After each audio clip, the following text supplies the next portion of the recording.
good work tips. What I see a lot of people doing is putting battens between the posts and then cutting the plasterboard in, and you have to scribe them in all the way up. But what we do is we will put that on first. So I've actually got the walls cut ready. So we'll put a piece of plasterboard and screw it to the back of the beams, and then we'll put ply over the top.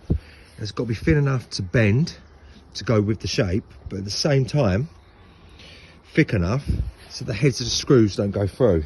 Then we'll put a vapor barrier on there and put the wall up, which is cut, as it's still got cold damp mornings, and then we can put insulation in there between the stud walls. That's one way to get that in there quicker and easier. If any of the posts needs trimming, we trim the back of the posts to get them in, and if not, and there is bigger gaps at the bottom, then what the plasterer will do, he'll get over that with a bit of bonding out, and that'll just go in well with the building.